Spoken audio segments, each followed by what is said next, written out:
Good morning, Flagler County. I'm Rich Carroll. You're listening to Flagler's Morning News on Monday, January 23rd. A concerned parent called us about an argument his child was involved in and also noticed firearms were missing from the home. Flagler County Sheriff Rick Staley says deputies immediately responded to Holland Park in Palm Coast, where they managed to stop a fight before it happened Tuesday. Then they worked swiftly to get the guns out of the hands of kids. In less than 48 hours, both guns were recovered, one by our explosive EOD canine detecting and finding the gun where it was hidden in the woods, along with the bullets. Another gun was recovered inside another suspect's home. Both juveniles were arrested, booked into the Sheriff Perry Hall Inmate Detention Facility, and transported to the Department of Juvenile Justice, where they are being held. The juvenile faces a charge of sending written threats to kill and grand theft of a firearm. Fortunately, between the efforts of the entire Sheriff's Office team, we were able to divert and recover these guns before somebody was injured or killed. This local news is a service of Flagler County's Toyota dealer, Beaver Toyota, US 1 St. Augustine, here to wow you.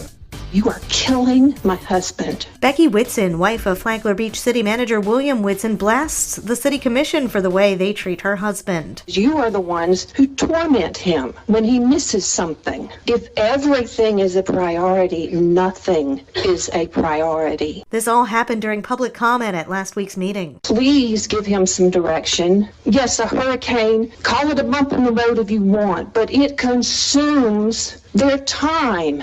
It consumes his time. It consumes the staff's time. It puts things in a different order, and things have to wait. City Commissioner Eric Cooley, who's criticized the city manager in the past, blasted the Whitsons right back. I'm not okay with comments saying that we up here are killing people. I'm going to be very transparent. This is a job that you signed up for. You're not stuck with it. If there's something going on at home, if it's that bad, this is optional. If things are so bad, then what are you doing in the room? He added several items on the city's priority list have gone unaddressed. We're dealing with things that need to get done. Do we need to re-identify an order? In my mind, this gentleman's smart enough and he's high paid enough that he can and should be able to do that. From the WNZF Newsroom, I'm Amy Cherry. January is National Human Trafficking Prevention Month, and a recent Flagler County event aimed to bring awareness to this growing crime. United Abolitionists founder President Thomas Lara says the first thing in identifying human trafficking is knowing how to spot it. Just knowing that it's happening, especially now to our young people being recruited and groomed on the internet. It could be through an app, dating site, even a gaming, chatting. And so it's really important that parents are just cognitive that their kids could be getting recruited and may not be a real boyfriend, and maybe a trafficker trying to target them. The increased immigration at the southern border adds another challenge to identifying trafficking. We don't really know how many are being trafficked because there's the crime of smuggling and there's the crime of human trafficking. A lot of times, because they don't want to get in trouble with the cartel, they're just saying they're trying to find a better life, when really they're being brought here even as children. Visit StopHumanTrafficking.com for more information. For Flagler's Morning News, I'm Rich Petchke. Improvements are coming to Waterfront Park. Right now, the canal is being dredged and dirt is being stockpiled on site at Waterfront Park as construction for enhancements has officially begun in Palm Coast. That includes a concrete patio and a kayak and boat launch. Eric Gibo is the stormwater and engineering architect for the city of Palm Coast. They're almost complete with the dredging, and hopefully by the end of the week that'll be completed and they'll begin actually the construction of the dock and the boat ramp. The dredge material that they're removing from the canal is being stockpiled. They're working on actually transporting that soil to the Southern Rec Center for reuse on that site. Gibo adds that the contractor has been diligent in trying to protect as many of the historic trees and underbrush existing on site as possible. Construction is scheduled to be complete in mid-August of this year. For Flagler's Morning News, I'm Karen Johnson. What do you do when you're a high schooler, learning and living life, but you have other passions? You start a new business. That's what Colin Breeze did. He started ClevaWeb, a website design company. He said on a recent episode of the Business Report that it started when he was a freshman in high school, and now that he's a junior, it's really taken off, but not without some challenges.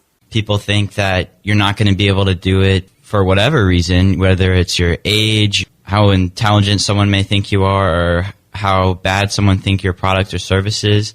I think that as long as you have something that's sellable, someone will buy it, then you can make a business out of it. Breeze said that the name ClevoWeb has no particular meaning. It's not an acronym for anything. He said that he made it up and made sure it started with a C, like his name. You can listen to the Business Report on Saturday mornings at 10 here on WNZF, anytime on the Flagler radio app. Tomorrow, how it all started, and Colin's mom. From the WNZF newsroom, I'm Deb Albertson. And now you're up to date on Flagler's Morning News. I'm Rich Carroll.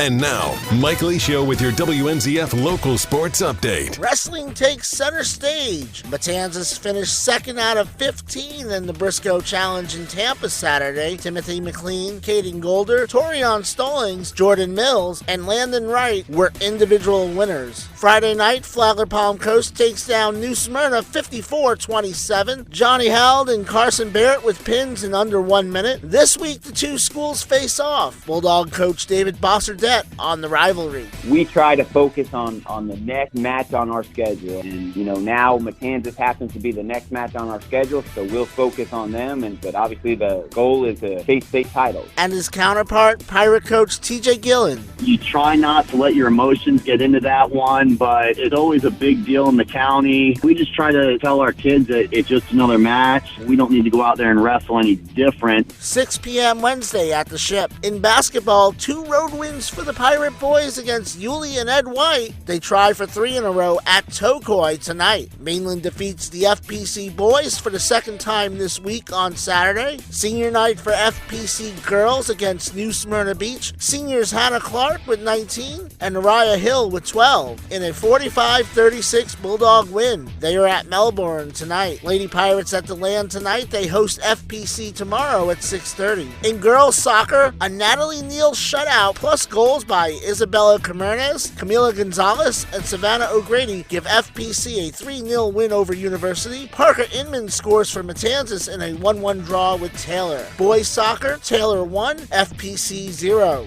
Saturday night on WNZF, the Jaguars' playoff run ended in Kansas City. Chiefs win 27-20 behind a gutty performance from injured quarterback Patrick Mahomes. Jaguars finished 10-9, becoming the first team to win a playoff game the year after having the worst record in the NFL. We have local sports updates Mondays and Fridays. From the WNZF Sports Desk, I'm Mike Licio.